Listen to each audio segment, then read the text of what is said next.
La chaleur de l'été à Charleston, en Caroline du Sud, était de celle qui vous enveloppe comme une couverture lourde, celle qui fait vibrer l'air d'humidité et transforme la moindre sortie en épreuve de survie.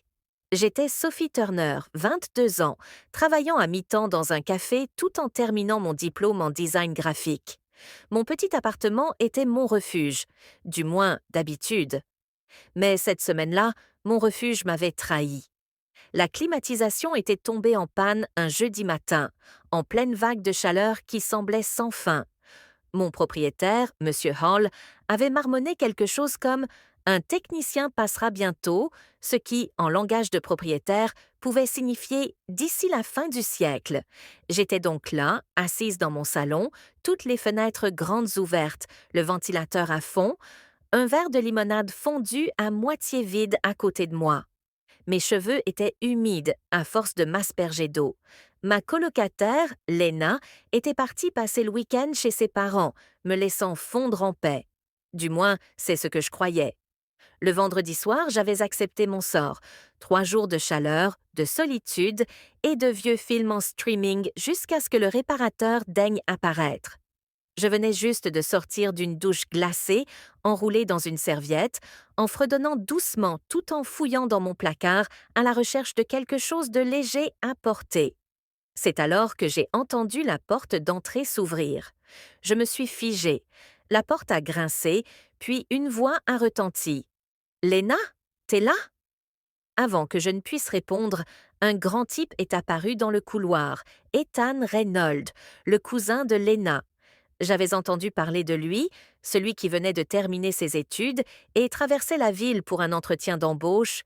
Apparemment, Lena lui avait dit qu'il pouvait dormir ici quelques jours, et visiblement, elle avait oublié de me le préciser. Nous nous sommes figés, tous les deux, comme deux cerfs surpris dans la lumière des phares. Il a cligné des yeux. Moi aussi, puis son visage s'est décomposé quand il a compris. Oh mon Dieu! Je... Je suis désolée. Je ne savais pas que quelqu'un était là. Il s'est retourné si vite qu'il a failli trébucher sur son sac.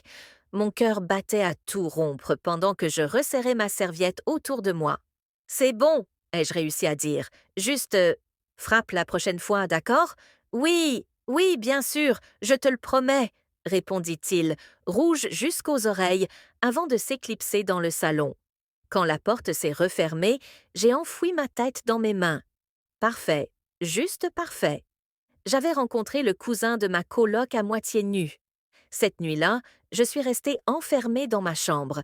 J'entendais ses pas, le bruit d'une tasse, le grincement d'un sac qu'on déballe, mais moi, je n'osais pas bouger. L'embarras était trop grand.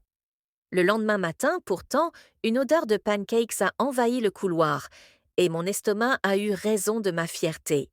J'ai enfilé un short, un t-shirt, attaché mes cheveux en chignon et suis sortie dans la cuisine. Ethan était là, spatule en main, l'air aussi gêné que moi. «Salut», dit-il doucement. «Trêve, j'ai fait des pancakes pour me faire pardonner». J'ai hésité, puis j'ai souri. «D'accord, tu es à moitié pardonné». Il a ri, soulagé. «Je prends». Nous nous sommes installés pour le petit déjeuner, et peu à peu, la gêne s'est dissipée. Ethan s'est révélé drôle, d'une manière calme et sincère. Il m'a raconté son trajet à travers le pays, sa passion pour l'architecture et comment il s'était déjà retrouvé enfermé dehors dans son dortoir, vêtu seulement d'une serviette. Cette histoire m'a fait éclater de rire au point de renverser mon café. L'après-midi, toute tension avait disparu. Nous avons décidé de profiter du week-end malgré la chaleur, tous les deux trop fauchés pour faire autre chose. Alors nous avons monté des boissons fraîches sur le toit, joué aux cartes, parlé de nos films préférés et de nos pires rendez-vous.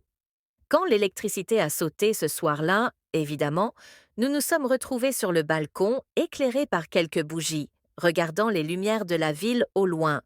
L'air était encore lourd, mais le moment, lui, était léger.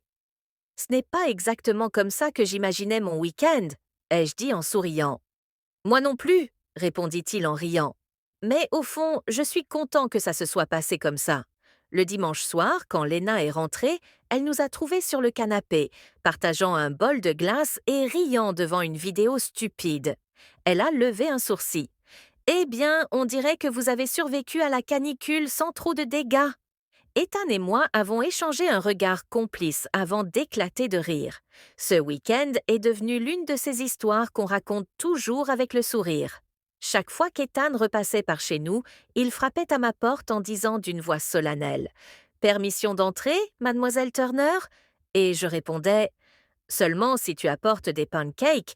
Parfois, la vie nous jette dans des situations étranges et embarrassantes, celles qu'on voudrait effacer.